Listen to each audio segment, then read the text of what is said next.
Did you know that the average person has anywhere between 12,000 to 60,000 thoughts per day? Sounds like a lot, right? What's even more shocking is that 80% of those thoughts are negative and 95% of them are repetitive. That's right, you heard me. Around 76% of our daily thoughts are negative, playing like a broken record in our head. But wait, it gets worse. The majority of those negative thoughts are fear-based, resulting in stress and anxiety that can take a toll on our overall well-being. But why am I telling you all this? Well, there's an old saying, as you think, so you become, which means that our thoughts create our reality. If we have negative thoughts, we will attract negative situations and experiences in our lives. The Bhagavad Gita also emphasizes on the importance of having a positive mindset. It says a person's mind can be his best friend or his worst enemy. If you're feeling overwhelmed by negativity, you're not alone. The good news is that we can do something about it, and in this video we'll explore what negativity is, its causes and how to deal with it. By the end of this video, you'll have the tool to empower yourself and take charge of your negative thoughts. But before we start, if you haven't subscribed to Paavan App, go do it right now and go explore Paavan App, where you will find expert-led solutions to your life problems. So without any further ado, let's get started. If we take the time to reflect on our lives, one thing is clear, that our life is full of dualities, like good or bad, positive or negative, light and darkness. As we face these dualities, we learn some difficult lessons. But before we dive into this ancient wisdom, let's take a moment and understand where this negativity comes from. Negativity can be like a dark cloud that follows us around, blocking out the sunshine and casting a shadow over everything we do. It can be like a poison that seeps into our thoughts, tainting everything we see and do. Or it can be like a weight that we carry around, dragging us down and making it hard to move forward. Negativity is everywhere. It's in our homes, at work, or even when we're out with friends. We often blame others for ruining our peace of mind, but the truth is that negativity can come from within. Even a single negative thought can make us feel heavy and depressed, making it hard to see the world in a positive light. So, what are some everyday encounters that cause negativity? One common cause is anger. We all have been there. Something or someone has affected our mood and we start to feel guilty and depressed. We try to express our emotions through anger, thinking that it will help us get rid of negativity. On average, people complain 15 to 30 times a day, thinking that it will help us get rid of anger. However, studies have shown that this is not the case. It only results in more negativity. Another common cause of negativity is jealousy. It's very easy to envy our friends when they post their fabulous vacations or their seemingly perfect life. But we forget that the lives we see on social media are not real, and comparing ourselves to others only leads to more negativity. In short, we waste our time and energy comparing ourselves to others, which produces nothing but contagious negativity. So let's come to the final step and talk about some ancient techniques that are believed to deal with negativity in and around you. First, remember that events do not upset you, beliefs do. There are no good or bad events. It's the perception that classified them into looking good or bad. That sounds interesting, right? Swami Vivekananda himself elaborated on this concept when he stated, "Whatever you think you will be, if you think yourself weak, weak you will be. If you think yourself strong, strong you will be." This quote emphasizes the idea that our thoughts and beliefs shape our reality.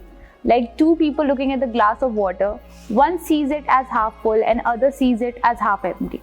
But the glass is same in both of the cases. It is the perception and interpretation of the observer that gives it its meaning. In the same way, events in our lives are neutral until we assign them meaning and interpretation based on our beliefs and perceptions. By cultivating positive attitude and beliefs, we can transform our perceptions of event and create a more positive experience of life. Second, control what you can and ignore the rest. As mentioned in Bhagavad Gita, you have the right to work but never to the fruits of work. You should perform your duty with a view to guide people and for the sake of righteousness. This quote suggests that we should focus more on our duties and doing what is right rather than worrying about rewards or outcomes. As MS Dhoni famously said, "I just enjoy the game and do everything possible which is in my hand and do not worry about the results." It implies that by doing the right thing, we can create a positive change in the world and that our efforts will ultimately be rewarded in some way, even if we do not see the results immediately. Now, for example, imagine being on a ship in the ocean.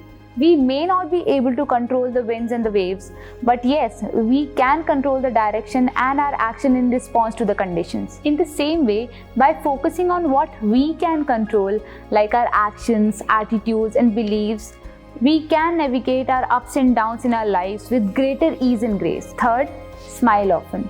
Sometimes your joy is the source of your smile, but sometimes your smile can be the source of your joy.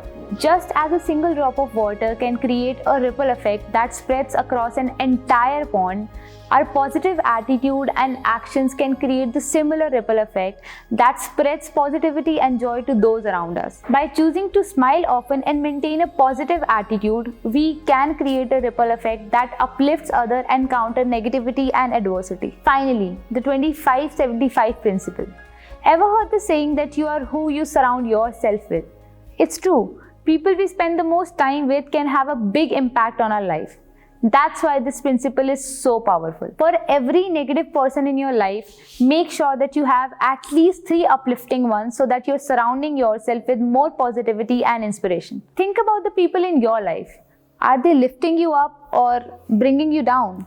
This principle is the best way to ensure that you are spending time with those people who inspire you rather than drain you. Their energy and enthusiasm for life can be contagious and can push you to reach new heights. Life is like a boomerang. Ever thrown one? You send it out and it always comes back to you. The same is true for our action and thoughts. What we put out into the universe always finds a way back to us. Okay, let me tell you a story about 2 wolves. One represents the light, the hope, and the positivity, while the other one represents the darkness, despair, and negativity. Now, which one do you think will win? Well, that totally depends on which one you will choose to feed. It's up to us to decide which actions and thoughts we want to nourish and give power to. We all have those days when negative thoughts just seem to take over, don't we? What if I told you that you have the power to control them and take away their hold on you? It's like the old story of those 2 wolves. You get to decide which one you want to feed. So next time, whenever those negative thoughts creep in, remember that you are the one in control. So there you have it. With these tools in your arsenal, you can conquer negativity and take charge of your own thoughts. Remember, negative thoughts do not have to control you. You can control them. So take a deep breath, put a smile on your face, and start your journey towards a more positive life today. Now, before you decide to leave this video, please subscribe our channel Paavan, like, comment and share this video, and also do not forget to hit the bell icon right next to the subscribe button so whenever Paavan uploads any video, you'll get notified. See you in the next video.